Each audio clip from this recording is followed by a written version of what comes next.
Lá fora, ocultos na vastidão do espaço, há planetas tão estranhos que nem mesmo a ficção científica poderia tê-los imaginado.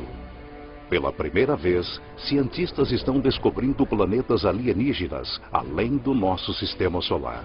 Lugares onde o gelo é quente e a chuva é feita de ferro. Eles são inexplorados, extraordinários e imprevisíveis. E em algum lugar, em meio a esses estranhos novos mundos, os cientistas procuram as maiores de todas as descobertas. Planetas como os nossos. Planetas alienígenas. Planetas alienígenas.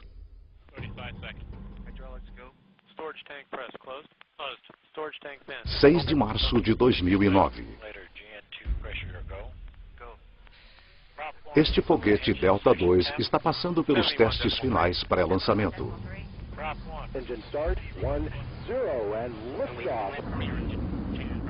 É o início de uma missão extraordinariamente ambiciosa.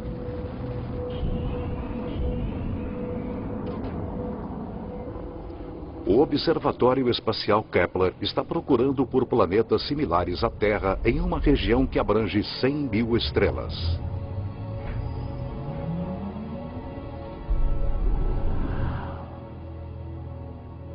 É a culminação de uma jornada que começou há mais de uma década, com uma das mais profundas descobertas científicas jamais realizadas.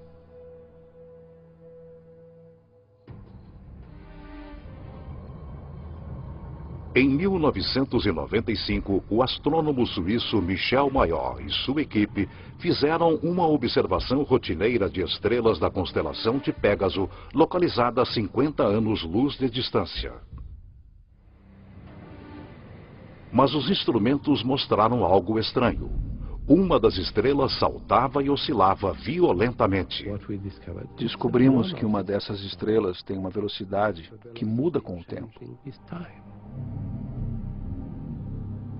O que seria poderoso bastante para perturbar uma estrela do tamanho do nosso Sol? Mayor sugere uma resposta radical: um planeta. Mas nunca ninguém tinha avistado um planeta ao redor de outra estrela semelhante ao Sol. O problema de se detectar planetas ao redor de outras estrelas é que, conforme um planeta orbita uma estrela próxima, esse planeta se perde por causa de sua luz tênue no clarão da estrela muito brilhante. Apesar da improbabilidade, Mayor confia em seus dados e está convencido de que as oscilações são causadas pela atração gravitacional de um planeta em órbita. Quando eu li essa afirmação do Michel Mayor, eu fiquei muito cético. Já tinha havido muitas falsas alegações sobre o primeiro planeta descoberto ao redor de outra estrela. E eu pensei, aqui vamos nós de novo.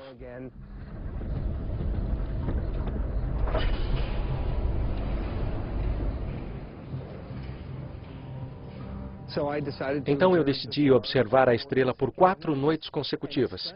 E, surpreendentemente, ela oscilava exatamente como Michel Mayor havia dito. Michel Mayor e seu colega de equipe Didier Queloz anunciam sua descoberta que agita a comunidade científica. Eles encontraram pela primeira vez evidência reproduzível e confirmável da existência de um planeta ao redor de uma estrela semelhante ao Sol.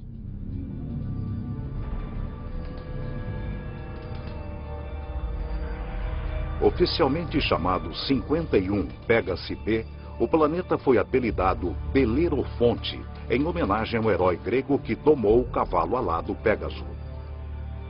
É um planeta que quebra todas as regras.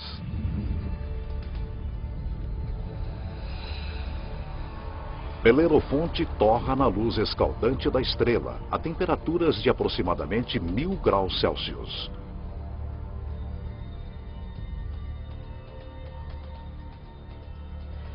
Tem quase 150 vezes a massa da Terra e é um gigante gasoso como Júpiter. Um gigante gasoso é um planeta composto principalmente por hidrogênio e hélio. Apenas as camadas exteriores são gasosas, mas por dentro são comprimidos a pressões tão gigantescas que não se parecem nada com gás. Diferente de qualquer coisa encontrada em nosso sistema solar, esta é uma classe completamente nova de planeta, que os cientistas chamam de Júpiter quente. Se formos ao Havaí e observarmos o fluxo da lava de lá, um Júpiter quente é tão quente quanto. É muito quente mesmo. A Terra se encontra a uma distância confortável de 150 milhões de quilômetros do Sol. Como esses Júpiteres quentes estão aproximadamente 100 vezes mais próximos, a quantidade de luz do Sol que eles recebem é 10.000 vezes maior. Se isto fosse uma estrela e isto um Júpiter quente, o Júpiter quente estaria a 3 ou 4 diâmetros estelares de distância da estrela. Então seria 1, 2, 3. Um Júpiter quente estaria próximo assim de sua estrela. Júpiteres quentes estão sujeitos à força de maré. Eles ficam virados com a mesma face para a estrela o tempo todo, assim como a Lua em relação à Terra. É permanentemente dia de um lado e permanentemente noite do outro. Se eu estivesse preso num Júpiter quente, eu gostaria de estar do lado de trás e torceria para que parte do calor do lado da frente, virado para a estrela, chegasse até a parte de trás.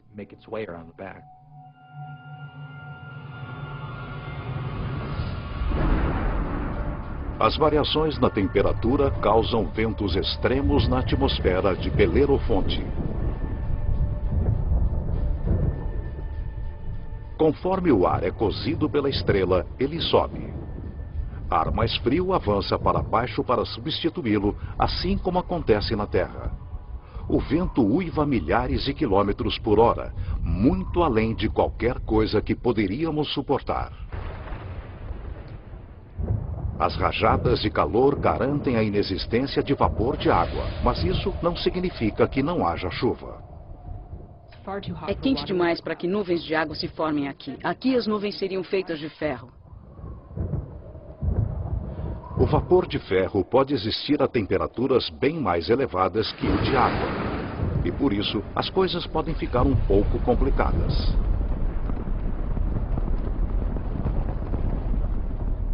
É melhor que seu guarda-chuva seja bem resistente, porque o ferro vai começar a cobri-lo rapidamente, torná-lo extremamente pesado e simplesmente o destruiria.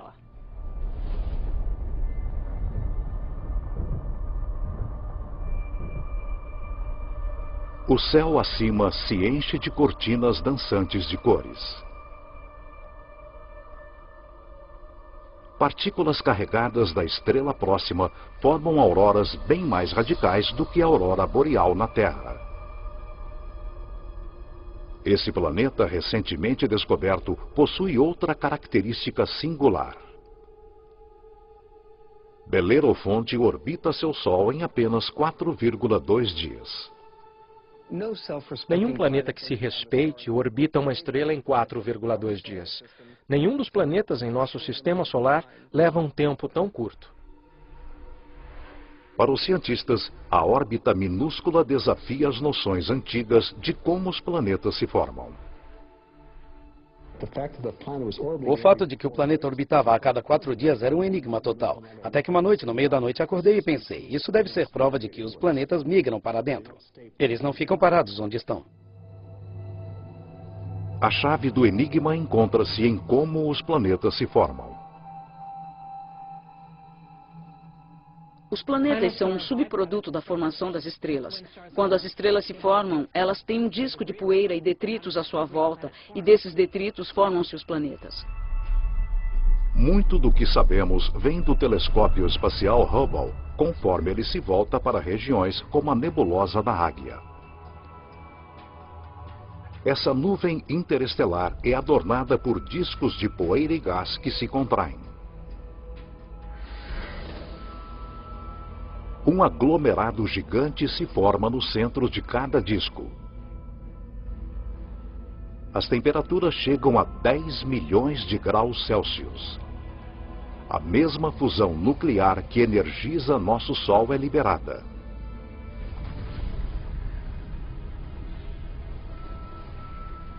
A estrela nasce. A radiação da estrela gera um vento estelar que empurra para longe a poeira e os detritos restantes. Parte da poeira sobrevive e permanece em órbita ao redor da estrela recém-nascida. Durante milhões de anos, a poeira vai se juntando e formando torrões que viram asteroides, e os asteroides viram planetas.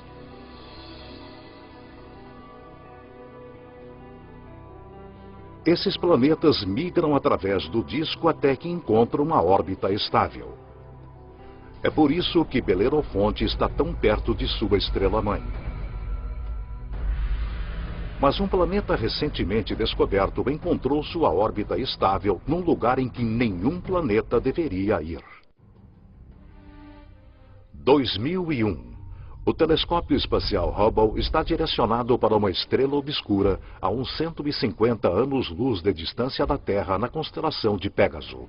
Essa é a mesma região onde Belerofonte foi descoberto 6 anos antes. O Hubble está rastreando outro Júpiter quente descoberto pelo astrônomo Geoff Marcy. Mas esse é diferente de Belerofonte. Provavelmente você já ouviu falar do planeta HD 209458b. É um nome terrível. Um nome terrível para um planeta terrível. O HD 209458b foi apelidado por alguns como Osíris, o deus egípcio dos mortos. Osíris tem mais de 200 vezes a massa da Terra. Ele migrou para perigosamente perto de seu Sol. A apenas 6,5 milhões de quilômetros da superfície solar flamejante, Osíris arde no inferno planetário. A temperatura média diária em Osíris é de mais de 1000 graus Celsius. Esqueçam o aquecimento global. Isso é fritura global. E ela faz Osíris perder aproximadamente 500 mil toneladas métricas de ar por segundo. Há um vazamento de gás, um fluxo contínuo de hidrogênio e hélio. E isso está formando uma nuvem grande, enorme ao redor do planeta. Sua atmosfera está vazando para dentro do espaço. Os cientistas especulam que um rastro colossal de gás esteja movendo-se em espiral através do planeta por milhares de quilômetros. Osíris apresenta para os astrônomos uma oportunidade sem precedentes. Usando o Hubble, eles analisam a atmosfera inchada do planeta alienígena. Esta é a primeira vez que podemos determinar a composição da atmosfera de um planeta extrasolar.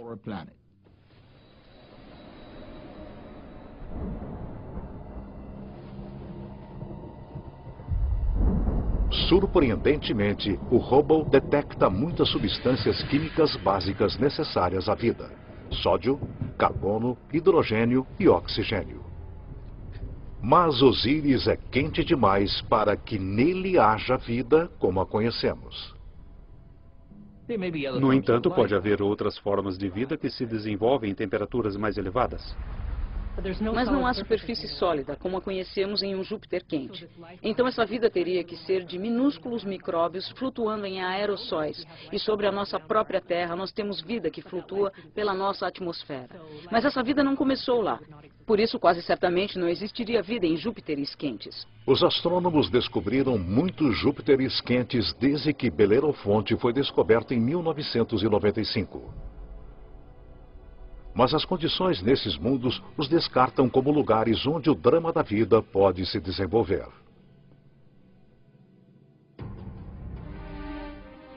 No entanto, um desses gigantes gasosos é um planeta que desafia as regras da evolução.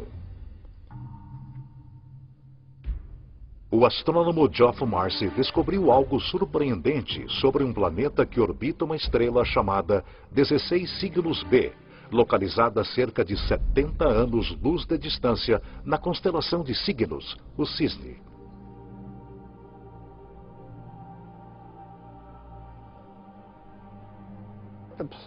O planeta estava claramente em uma órbita alongada, o que o trazia para perto e depois para longe da estrela-mãe.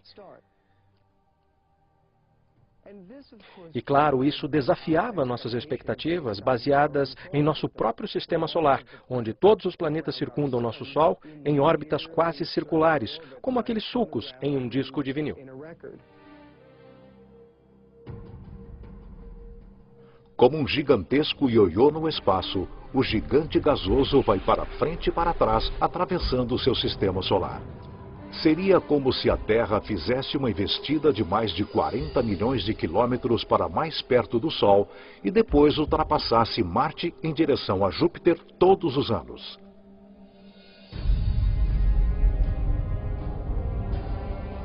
E como todos os gigantes gasosos do nosso sistema solar, este planeta ioiô provavelmente tem um séquito de luas. Marcy especula que uma dessas luas poderia ser semelhante à Terra. E é aí que começa a história interessante. Imaginem uma lua rochosa, com lagos, oceanos, talvez rios e quedas d'água sobre a superfície. A lua orbitando seu planeta e os dois orbitando a estrela-mãe. Diferente da lua sem ar que circula a Terra, essa lua é um mundo com estações extremas. Na Terra, as estações acontecem devido à inclinação de nosso planeta. Aqui, elas são causadas pela órbita alongada. Esses pobres planetas que estão nessas órbitas elípticas alongadas sofrem mudanças terríveis em seu clima no decorrer de um ano. Conforme chegam mais perto, o planeta ioiô e sua lua são esturricados pela estrela. Começa o verão. A atmosfera na Lua, semelhante à Terra, é castigada por tempestades extremas. Os furacões de categoria 5 sobre a Terra são pequenos redemoinhos comparados aos vórtices monstruosos que se formam aqui.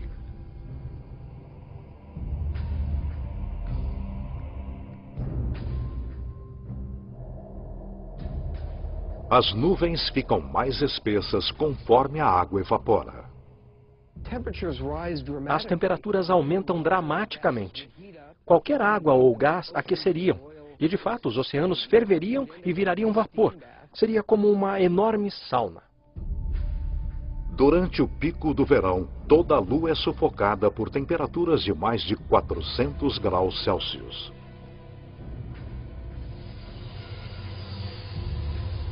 Este é o ponto mais próximo da estrela. Durante sua órbita total de 26 meses, a estação de verão mal chega a 2 meses, mas é uma estação e tanto. O planeta e sua lua afastam-se da fornalha da estrela.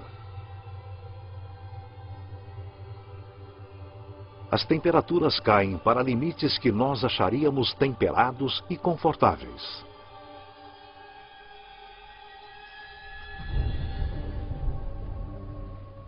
Com a chegada do outono, as chuvas retornam para a lua tostada. As bacias oceânicas secas enchem-se novamente e os mares sobem, formando novas linhas costeiras.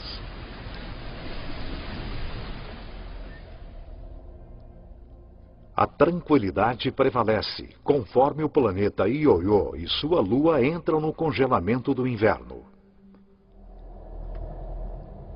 Agora, a mais de 320 milhões de quilômetros da estrela, o céu de dia é escuro.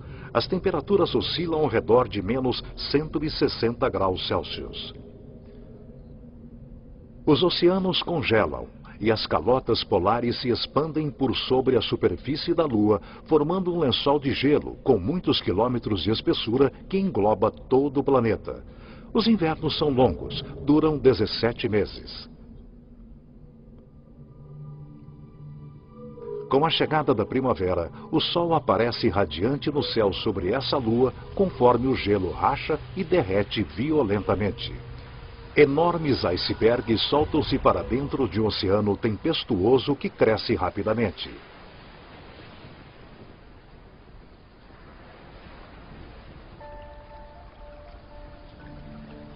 Por 2 períodos muito curtos, durante o degelo da primavera e as chuvas do outono, o clima sobre essa lua, semelhante à Terra, fica fresco e confortável. A uma distância de 150 milhões de quilômetros da estrela, aproximadamente a mesma distância entre a Terra e o Sol, a órbita elíptica desse planeta e sua Lua atravessa uma área ao redor da estrela que os cientistas chamam de zona habitável. As condições aqui são perfeitas para a vida. Se você estiver muito perto da estrela, é quente demais. Se estiver muito longe, aí será frio demais e tudo congelará. Mas, se você estiver bem no meio, é perfeito. Toda estrela tem uma zona habitável. A localização dessa região depende do tamanho e da temperatura da estrela. Em nosso sistema solar, Vênus marca a fronteira interna e Marte a fronteira externa. A Terra, com sua abundância de vida, fica bem no meio. O planeta Ioiô atravessa a zona habitável 2 vezes por ano, por 3 meses e meio e durante a primavera, conforme ele corre para dentro. E novamente no outono, por 3 meses e meio, conforme ele volta apressado para as regiões mais frias do espaço. Poderia a vida sobreviver às condições fora da zona habitável?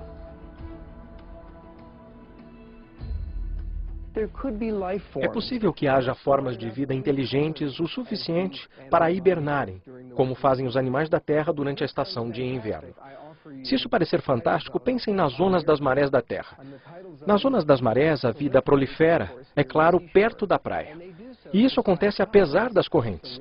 A água vem e cobre muitas das formas de vida. Quando a maré baixa, a água retrocede, mas mesmo assim essas espécies sobrevivem perfeitamente bem. O estranho ciclo da órbita do planeta Ioiô cria condições transitórias apropriadas à vida, mas também à morte.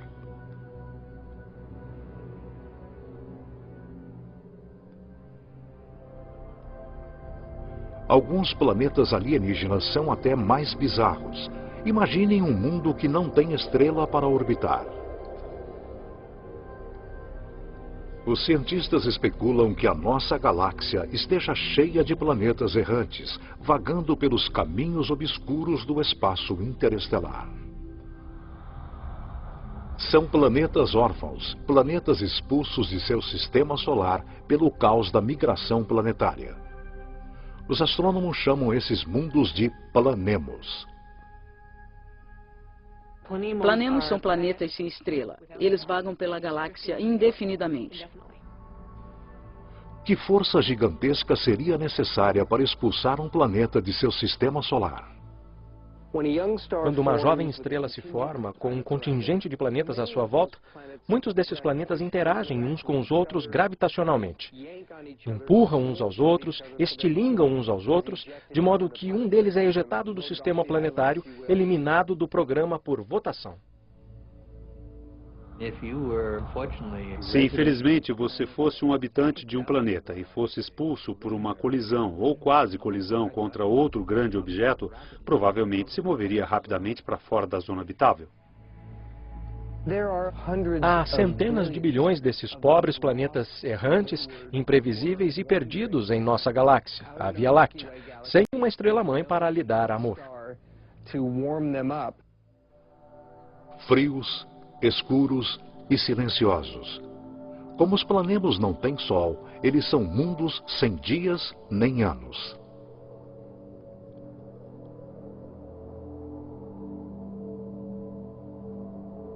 Eles mantêm vigília através de uma noite eterna. São solitários errantes, sentinelas da galáxia. Mas o fato de um planemo estar lá vagando pelo espaço não significa que ele esteja morto. Se o planema for um mundo rochoso, ele pode ter vida. Um pequeno planemo rochoso, sem atmosfera, hibernará sob um frio extremo, bem mais frio que o dia de inverno mais frio do nosso Polo Sul. Mas um planemo grande o suficiente para reter uma atmosfera retém o calor gerado quando o planeta se formou. É o exemplo máximo do efeito estufa. O calor e a energia vêm do núcleo liquefeito bem do centro do planeta solitário. Se o planemo for um gigante gasoso, como Júpiter, ele pode ter um sistema de luas. A atração gravitacional entre o planemo e suas luas cria fricção, fazendo com que o interior dessas luas permaneça quente. Essas luas também podem ter vida, da mesma forma que a lua de Júpiter tem vulcões e muita energia em forma de calor gerada pelas interações com Júpiter e as outras luas. Se alguma coisa vive aqui, são organismos unicelulares, como as bactérias comuns encontradas na Terra e não formas de vida complexas. Sem um sol para propiciar fotossíntese, esses minúsculos organismos obtêm sua energia da química do solo do planemo ou de sua lua.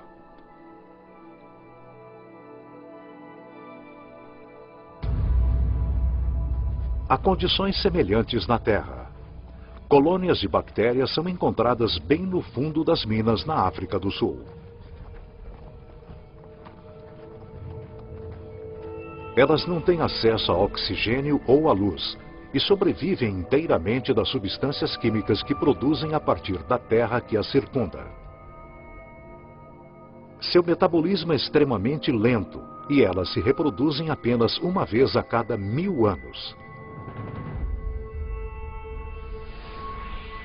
Se há vida em um planemo sem Sol, essa vida poderia ser organismos como esses, isolados quando seu planeta era jovem.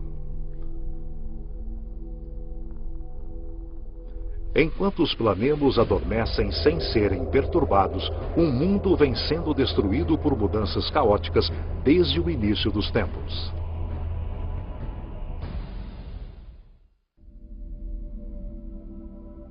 Em 2003, os astrônomos confirmam a existência de uma relíquia do início dos tempos na constelação de Escorpião. A maioria dos planetas encontrados fora do nosso sistema solar está localizada no disco principal da nossa galáxia.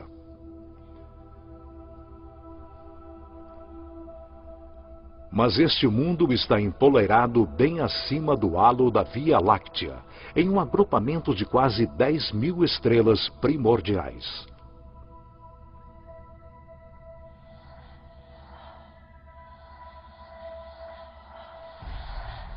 O planeta B162026 é mais conhecido por seu nome não oficial, Planeta Matusalém, a pessoa mais velha da Bíblia.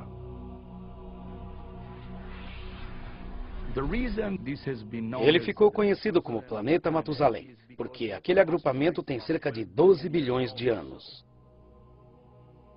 A Terra é uma adolescente planetária comparada ao velho Matusalém. Aproximadamente 8 bilhões de anos antes da Terra se formar, Matusalém já era um jovem gigante gasoso, talvez com tempestades violentas e um séquito de luas.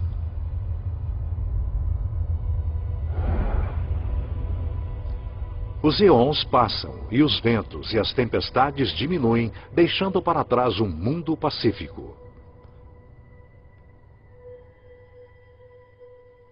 De repente, duas estrelas surgem no céu.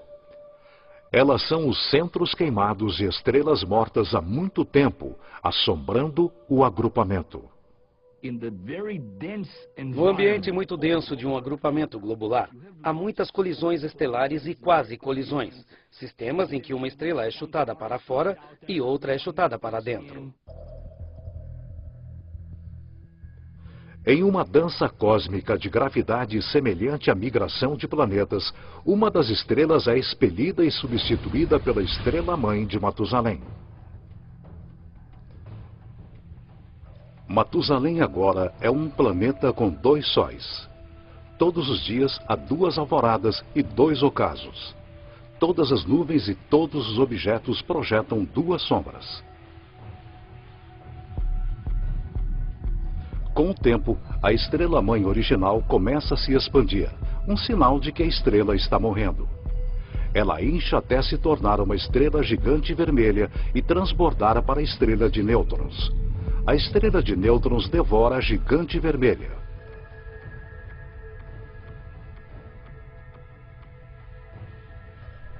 Hoje, Matusalém é um mundo aprisionado pelos esqueletos de duas estrelas mortas. O núcleo despido da gigante vermelha e sua acompanhante, a estrela pulsante de nêutrons. Matusalém é um sobrevivente. Mas nada se compara à estranha anomalia de um pulsar, cerca de 980 anos-luz de distância da Terra na constelação de Virgem.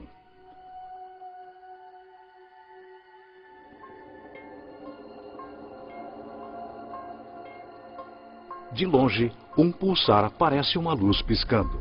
Mas de perto, os pulsares bombardeiam seus arredores com radiação letal. Não há lugar para planetas. No entanto, alguma coisa interfere com a precisão deste pulsar. Uma explicação seria que a anomalia é causada por um planeta. Mas muitos astrônomos não acreditam que existam planetas orbitando pulsares.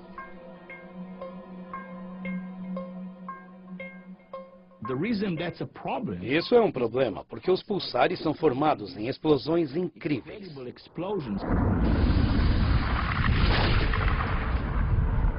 Quando uma estrela gigante vermelha explode, uma bola de fogo titânica conhecida como supernova libera tanta energia em 1 minuto quanto o nosso Sol gera em toda a sua vida. Quando uma estrela vira supernova, a onda de choque é tão imensa que é difícil imaginar que qualquer planeta sobreviva a ela. Quando a poeira cósmica se dissipa, tudo o que resta é o núcleo destruído da gigante vermelha, pulsando no centro de um campo de detritos em expansão.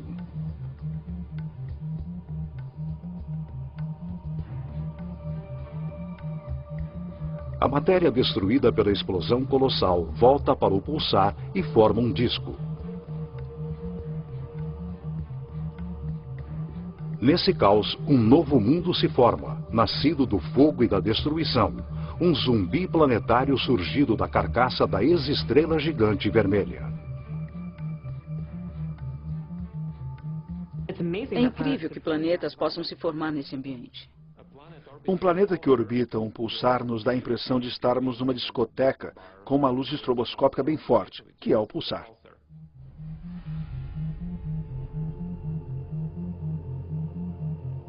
A radiação dessa fera estelar quebra as moléculas orgânicas necessárias à vida.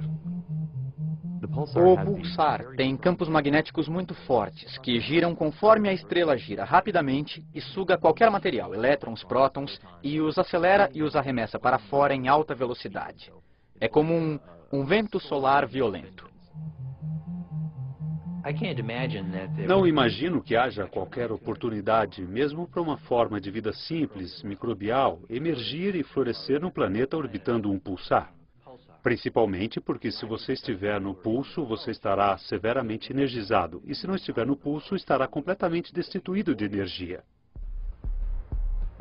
A descoberta de planetas pulsares mostra como novos mundos podem se formar depois da destruição de uma estrela. Independentemente de onde surge um planeta, seu processo de nascimento é repleto de perigos.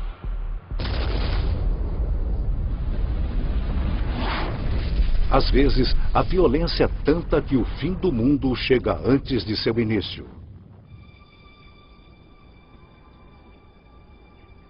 Em 2007, astrônomos usando o telescópio gigante Gemini Norte fazem uma estranha descoberta no agrupamento das Pleiades, cerca de 400 anos-luz da Terra. Uma estrela conhecida apenas por seu número de catálogo, HD 23514, é cercada por uma nuvem gigante de poeira e gás com um formato de uma rosca.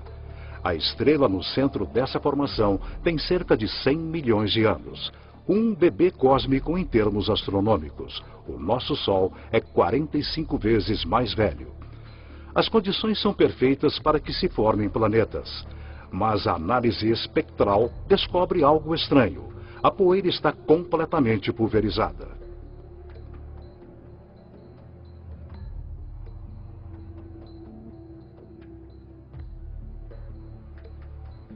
Normalmente, uma estrela recém-nascida é cercada por jovens planetas.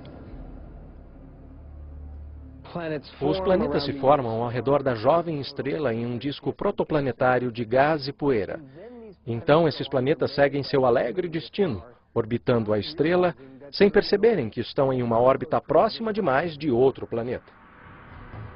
Bilhões de anos atrás, dois planetas primordiais que orbitavam a HD 23514 espiralam para sua morte.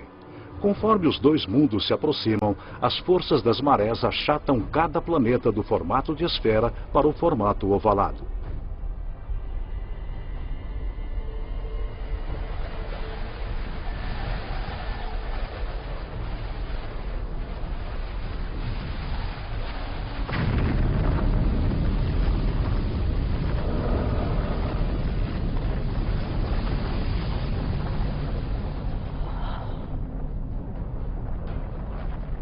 Os dois mundos são aniquilados, criando a poeira e os detritos que vemos ao redor da estrela HD 23514.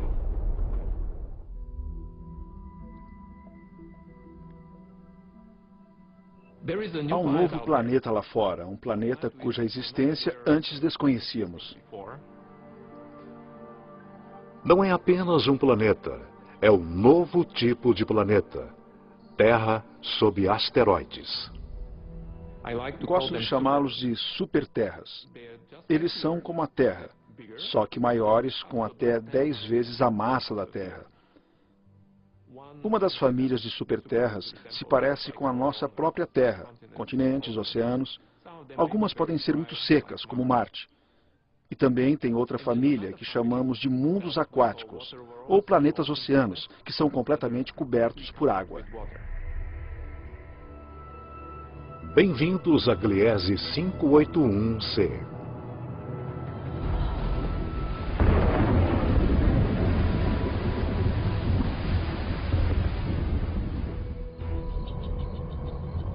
Este planeta foi descoberto por Michel Mayor, e ele orbita uma estrela bem pequena junto com 2 outros planetas. Ele fica apenas a 20 anos-luz de distância na constelação de Libra e é um dos menores planetas terrestres encontrados além do nosso sistema solar. Mas isso não significa que o Gliese 581c seja pequeno. Ele é uma superterra com 5 vezes a massa de nosso planeta Terra e é a possibilidade de encontrar água líquida que anima os cientistas.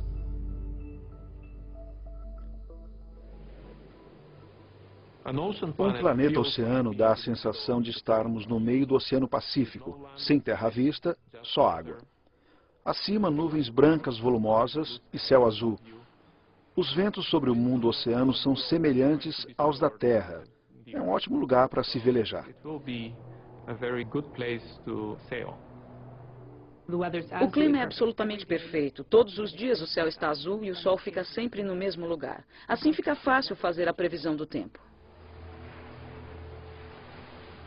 Não há terra em lugar algum, nem bem abaixo da superfície.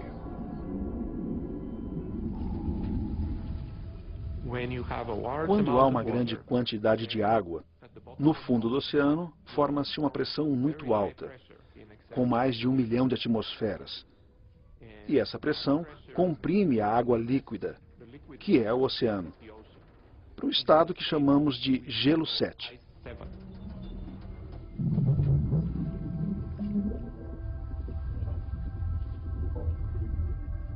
Não é como o gelo da nossa geladeira. As moléculas de água no gelo da nossa geladeira são meio que todas embaralhadas. Mas se o gelo se forma sob alta pressão, as moléculas de água ficam ordenadas e podem ficar alinhadas.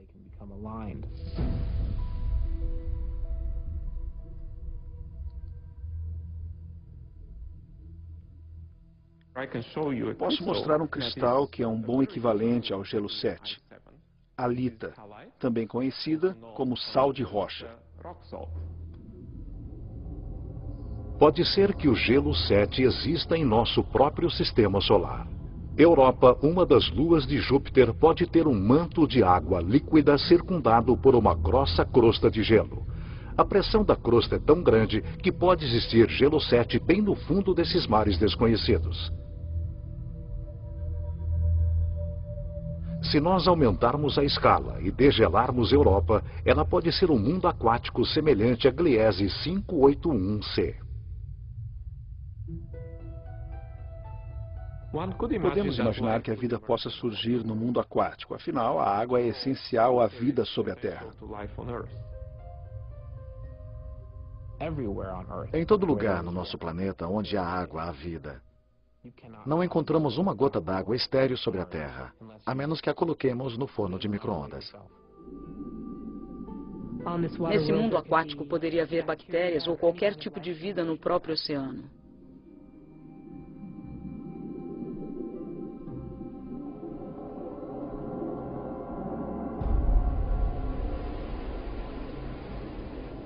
Mas nem todas as superterras são mundos aquáticos repletos de vida. Quando falamos de superterras, falamos de duas famílias principais.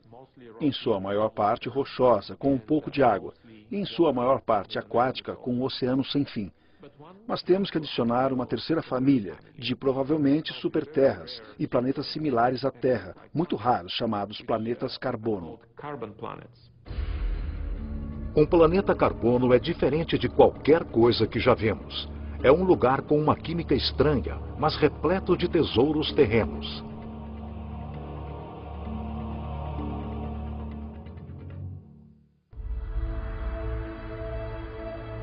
Por toda a nossa galáxia, há planetas que são áridos, pobres e inóspitos. Mas a ciência está na trilha de um novo tipo de planeta, um mundo inteiro de tesouros. Em nosso sistema solar, em nosso Sol e em todas as estrelas próximas, há sempre mais oxigênio do que carbono. Mas se pensarmos em um lugar no universo onde há mais carbono que oxigênio, a formação desse planeta será bem diferente. A análise espectral mostra que o carbono é bem mais abundante quando a 26 mil anos-luz de distância do centro de nossa galáxia. Os planetas que se formam aqui podem conter uma fartura de carbono. O céu matutino de um mundo de carbono seria qualquer coisa, exceto límpido e azul. Eu imagino uma névoa amarela com nuvens pretas de fuligem. E conforme penetramos mais na atmosfera, eu imagino lagos feitos de compostos como metano ou gasolina. Imagino esses poços borbulhantes, mal cheirosos de lodo negro, como poços de petróleo.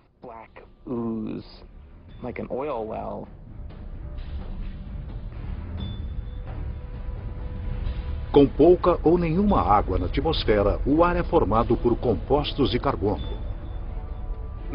Metano, butano, pentano, benzeno, todos esses tipos diferentes de compostos de carbono que se separam no refino da gasolina. Um dia pode chover benzeno, no outro pode chover butano.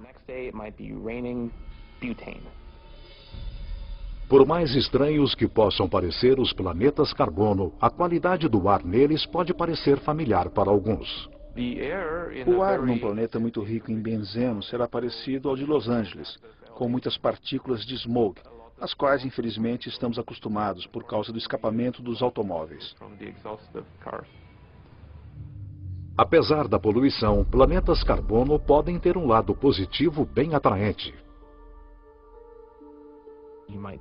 É possível que vejamos diamantes, porque o planeta pode ter quantidades substanciais de carbono puro, composto do qual os diamantes são formados. Quando o carbono puro é comprimido, ele tende a se transformar em diamante. Os segredos de planetas exóticos como estes estão esperando para serem descobertos por toda a galáxia. Mas os astrônomos não vão se satisfazer até encontrarem o seu santo graal. Um planeta como o nosso, que sustente a vida. A próxima Terra.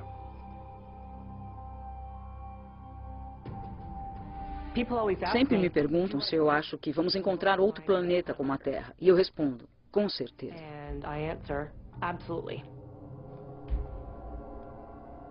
Cada estrela provavelmente possui planetas aproximadamente do mesmo tamanho que a Terra.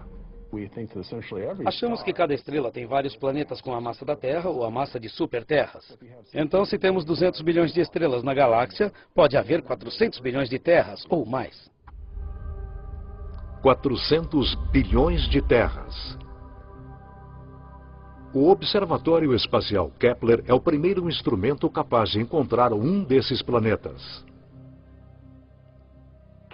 O Kepler está direcionado para a constelação de Cygnus, no céu noturno, para 100.000 estrelas, e tira uma foto atrás da outra a cada minuto.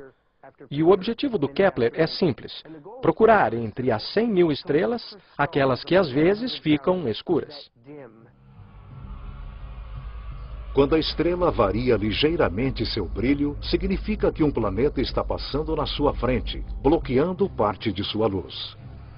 O tempo durante o qual a estrela fica sem brilho e a quantidade de luz bloqueada dizem aos cientistas o tamanho do planeta e sua distância de seu Sol. Uma boa analogia para isso seria olhar para a oscilação na luz de uma lanterna no momento em que uma pequena mariposa passasse voando pelo foco da luz. A variação na luz conforme o planeta transita é minúscula.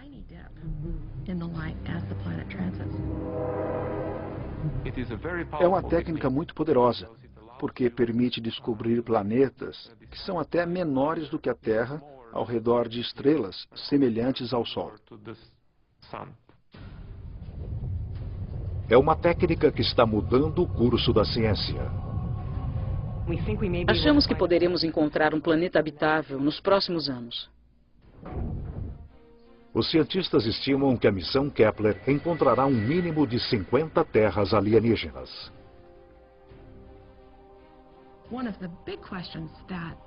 Uma das grandes dúvidas de quem procura a vida fora da Terra hoje é: será que reconheceremos a vida se a descobrirmos? As condições em uma terra alienígena podem fazer com que a vida evolua de forma diferente. Minha esperança é que vamos ver algum sinal que nos arrepiará totalmente. Seja qual for esse sinal, será o primeiro capítulo da maior história científica jamais contada. Versão Marshmallow São Paulo.